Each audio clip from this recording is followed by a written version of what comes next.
Welcome to this very, very special bonus episode of Wellness and Wonder. My name's Emma, and I am the producer as well as the marketing manager at Bialik. I know I am not your usual host, Raj Banga, our director of technology innovation and host of Wellness and Wonder. But today I get to take you guys on a super special journey with me. I am here at HCD, the Healthcare Design Conference in beautiful, very windy, very cold Kansas City, Missouri. And I'm going to try to get people to talk to me today at the expo. As you're going to see in a second, I have some tricks up my sleeve, a very colorful wig, hopefully to attract some attention to myself. The idea is to just kind of see what folks are doing in healthcare design, talk to them about their own innovative ideas. So I hope I'm going to get some awesome interviews today on the street style, and I can't wait to take you guys along with me.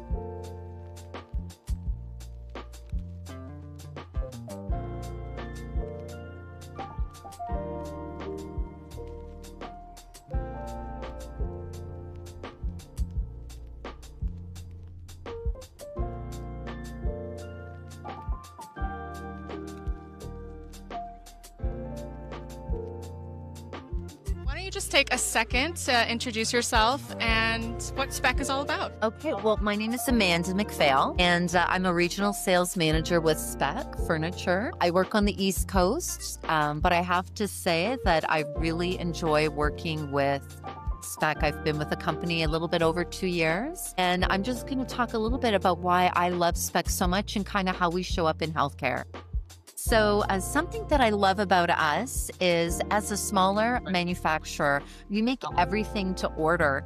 So something that I think that we pride on is we've been around since 1991. So something that we offer in our products that I think kind of sets us apart and part of customization is anywhere that you see metal on any of our products. So for instance, on this booth, the tailor, and also as you see on the chair and on our table base, you have the ability where there's metal to have it painted out into one of our 91 colors.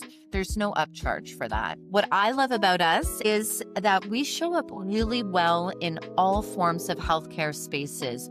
Something that I like about us is when you look at behavioral health, it's kind of like a one-stop shop for how we can provide solutions for our clients. That's something that I love about us.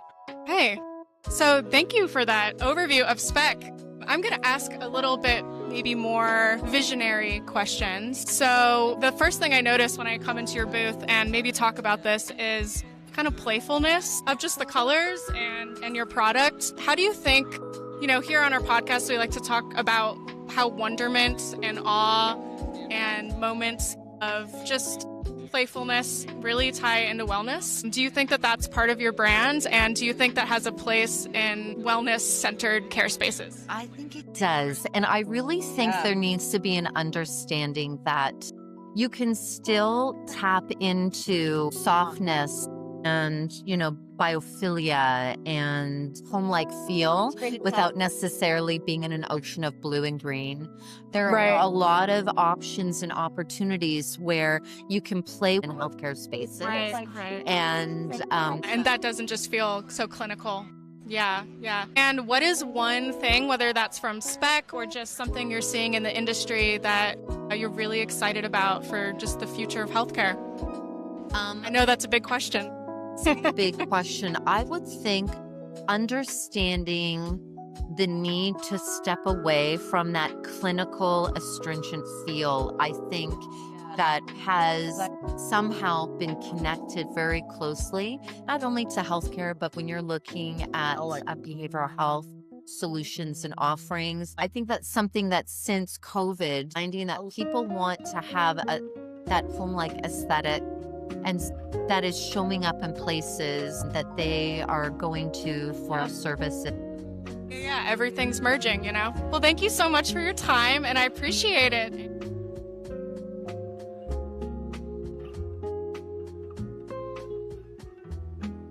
if you just want to take a moment to introduce yourself and what Futurist is all about, and then I'm going to ask you some questions. All right. Hi, I'm Mark Allen, the head of Futurist Solutions. We are about solid surface prefabricated fixtures and fittings. Very cool. And what makes Futurist special? What makes us special is we're about true innovation. So we have products here that are designed for the healthcare market with specific needs like infection control and durability, sustainability. So all the things that are really required in today's healthcare industry. That's awesome. What is just something that, in general, you're really excited about in the industry, and how do you think Futurists can meet that need? I think moving away from institutional, to higher design, I think the market needs it, especially in behavioral health. I think that's an area where we have a lot of room to grow into solutions that are much more sustainable, but also don't look so industrial or institutional. Yeah, you guys have beautiful, beautiful products. And here on Wellness and Wonder, as our name kind of alludes to, we really think wellness is obviously a huge trend that's not going away and can really impact the healthcare experience, whether you're a patient or caregiver. How does Futurist incorporate wellness, if at all, into your design, and where do you see that going? Yeah, wellness, I think, is just part of our DNA. It's incorporated in our products. The look of it, the feel of it, the touch of it, how it makes you feel. Like you see, we have a very clean, modern aesthetic. It's soothing, it's healing. So it's just part of our DNA. It's a beautiful silky kind of feel on that. You do. Very tactile. But thank you so much, Mark. Appreciate it, and looking forward to seeing what's new with Futurist. Great. Thank you.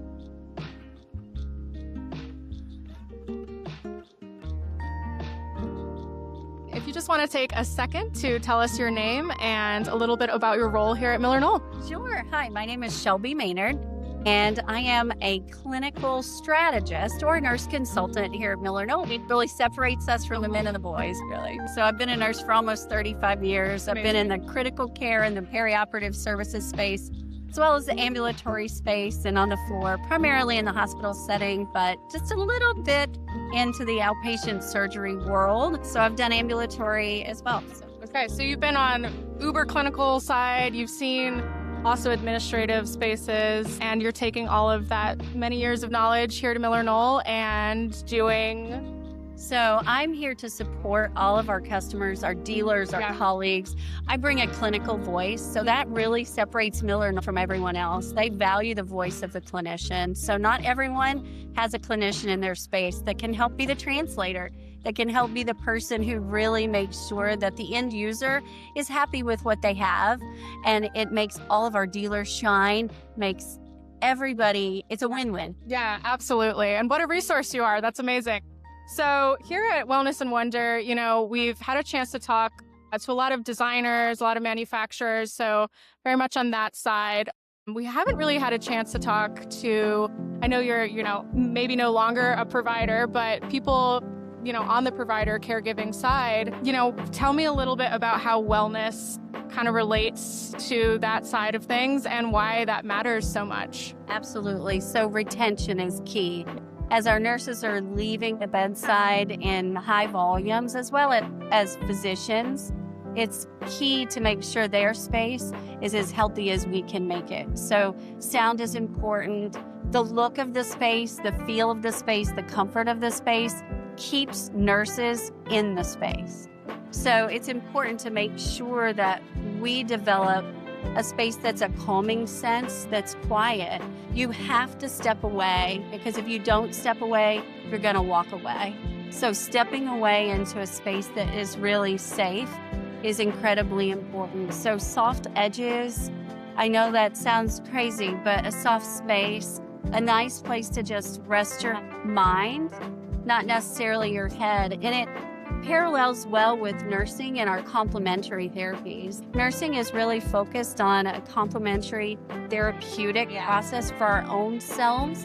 So really thinking about where we can do that for one another, whether it be healing touch or Reiki or those types of things. We do that for one another so that nurses are healing each other. I call it nurse energy. I love that. And that's what a great holistic kind of explanation. I mean, just all the details that go into this, like you said, even rounded edges and everything is just sense of calm. And we've heard that a lot today and on our podcast about just neuroaesthetics and what that means. Lighting, touch, all of the senses, so important for nurses.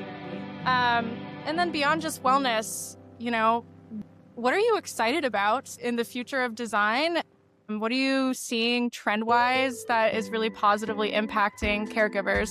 Sure. So the future of design is really one that the end users don't know of. So oftentimes design knows, but the end users don't know about that. So I'm excited about educating the end users about the impact that all of us who have had so much experience can bring to them.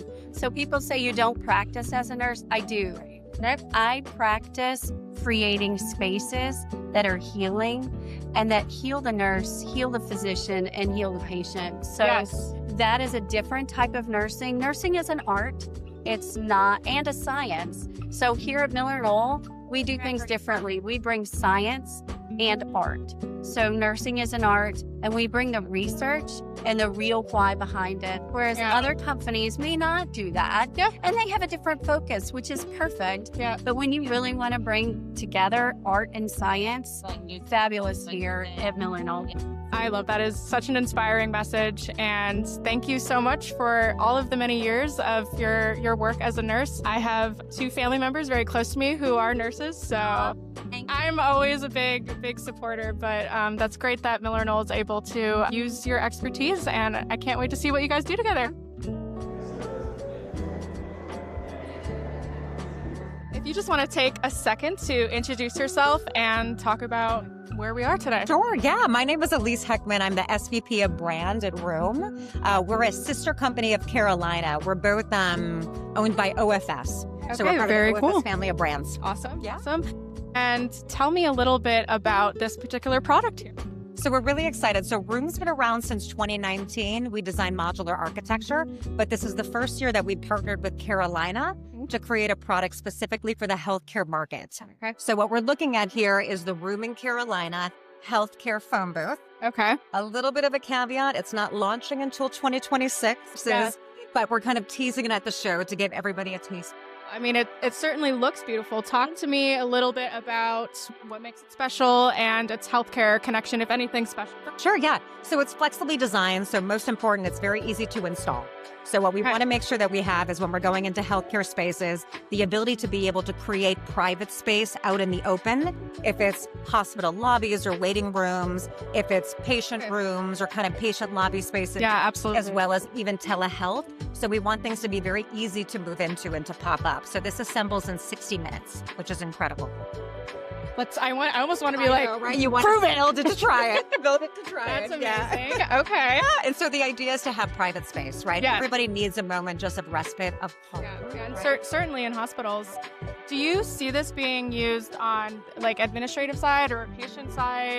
I think we see it both, which is incredible. Okay. I think we see it both. Yeah. Okay. We're testing the waters with some hospitals right now too to kind of see the best use case, but we're seeing an interest and a need on both sides. Okay. Yeah. And you briefly mentioned something about a certification. Talk to me about that. Yeah, so we're very excited. So this booth itself is made with kind of sterile, health cleanable, health grade fabrics and surfaces. So everything is very easy to clean. It's hygienic. Yeah. But we just received certification from the IBCCES.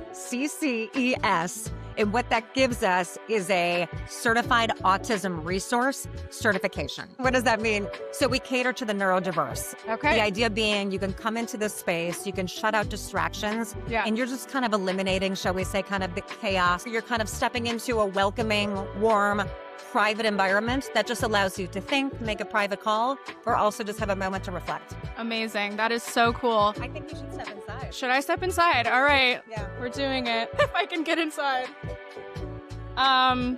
Yeah, just immediately when you're in here, it's just like the noise is totally quieted. Really beautiful, just wood accents. The lighting is great. So the amazing thing is here, so we have built-in ventilation. So there's fresh air that's being pulled from the outside, circulated through and pushed out every 60 seconds. So it's every minute there's fresh air coming in. This is bleach cleanable surfaces. This is a high pressure laminate, which makes it very easy to clean. So we've kind of made sure that we've thought about the healthcare environment in every component. That is awesome. That is awesome. Thank you for inviting me in. Absolutely. And just one more question before we go, as my wig is falling off. It's fine. We're just going to roll with it. So this is a great product, but even just looking forward into the future, now we're going to get a little esoteric. What excites you? And how do you think wellness really, with our podcast, it's a big focus. How do you think that it ties into your brand story? Oh, I love that. I think there's so much opportunity in healthcare. Rue specifically has been in the commercial real estate and commercial workspace world. I think there's so much opportunity to bring kind of hospitality into the world of, shall we say, kind of hospitals and wellness and so on. And so I'm excited that I think there's a lot of bridging the gap that we can do. And I think with the autism certification that we received too, we're making a lot more room for neurodiversity in kind of, in kind of mental health in workspaces and hospitals and so on, and really kind of meeting everybody with where they need to be. It's exciting, and I'm proud that Room can help with that. Well, I can't wait to see when this launches officially, and thank you so much, Elise.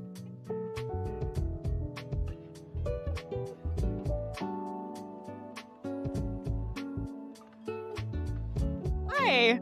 If you just want to give a quick introduction to yourself and why we're here today. Sure. I'm Stephen Parker, architect and mental and behavioral health planner at Stantec in Washington, D.C. Okay, very cool. And Stephen, what are we standing in front of? So standing in front of the Clark compartment is a recessed shelf for behavioral health environments. So this was born out of my experience of designing a lot of these facilities that need storage. To meet the 7-day requirement for FGI for inpatient rooms, but also the need for safe, durable, and dignified storage. So oftentimes in these environments, you are trying to mitigate specific risks, but also have a dignified experience for patients who may not be having the best time in their life. So where can you put your shirt, your shoes, your book, that little binky as a kid that you don't want to leave behind? And so this is a great solution that we help prototype at Norex. It fits within existing 16-inch stud spacing. It works for both new and renovation. So if you have an existing facility and you need to recess some storage, you can just cut the drywall, recess it, and you caulk it. If it's new construction, you often have 2 layers of impact chip, 2 layers of 5/8. You recess it and you caulk it, and then it's flush. You can flip it upside down or sideways. You could clean it out with anything you like all day. It's almost impossible to hide in. These are recessed so you can't climb. And because it does fit within oftentimes the dead space behind walls and cavities where we try to chamfer corners or otherwise try to avoid blind spots, this fits within a lot of those cavities. So you can then recess that storage and make use of dead space otherwise. When you go in these facilities for mental and behavioral health, oftentimes just any and all belongings take up every horizontal surface. And you are required to provide some level of storage depending on how long the patient is there, to how to do that in a way that if your belongings have a place, then you feel like you belong. Absolutely. Absolutely. So tell me a little bit about your journey into behavioral health design. It can just be a 30-second synopsis, or really, I guess, why are you so passionate about it? Yeah, I mean, mental and behavioral health design provides a sense of purpose in my practice. And for those that I work with, oftentimes these patients can't advocate for themselves. And their perception of reality might just be different than you or I. And they're not always able to have a voice in the spaces they inhabit, not to say their design. And so how do you give them a little bit of comfort, a little bit of dignity in a time of their life where they are just not able to be an advocate for themselves? But also for the caregivers who are trying to take care of them, how to make these spaces safe but dignified, how to mitigate risk but also drive recovery.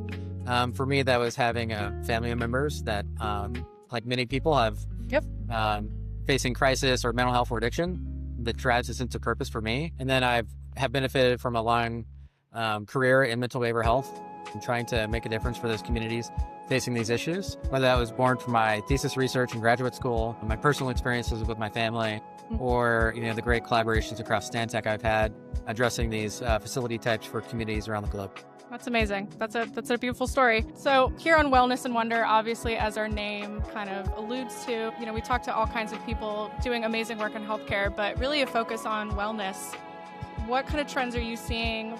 I should say, what does wellness mean to you in behavioral health? Let's start there.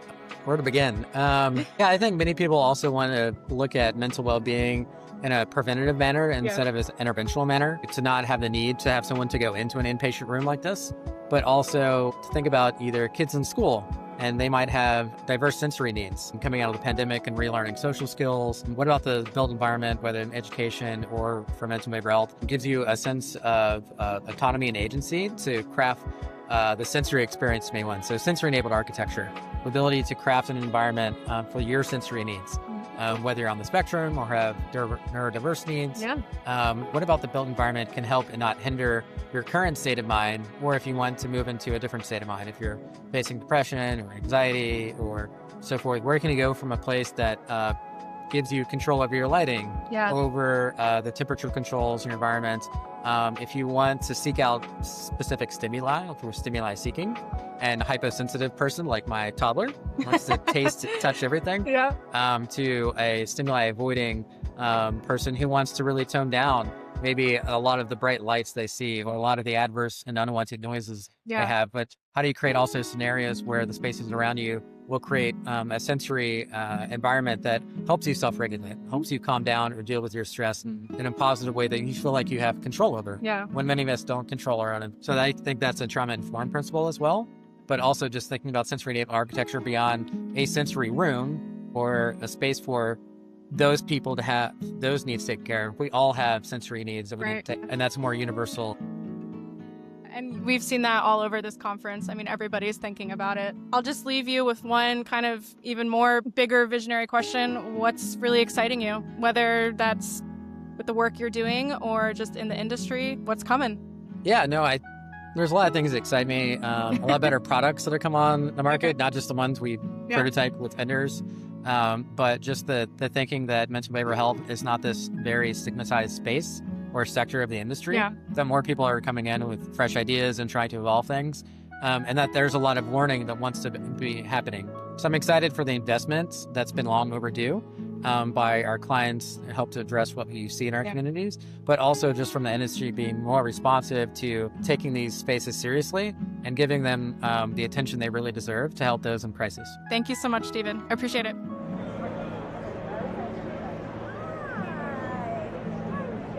Good afternoon. If you just want to take a quick second to introduce yourself and your role here at Via Seating. Hello, everybody. I am Nora from Via Seating. I'm Chief Commercial Officer, CCO. Some people would say cute, cuddly, and odd.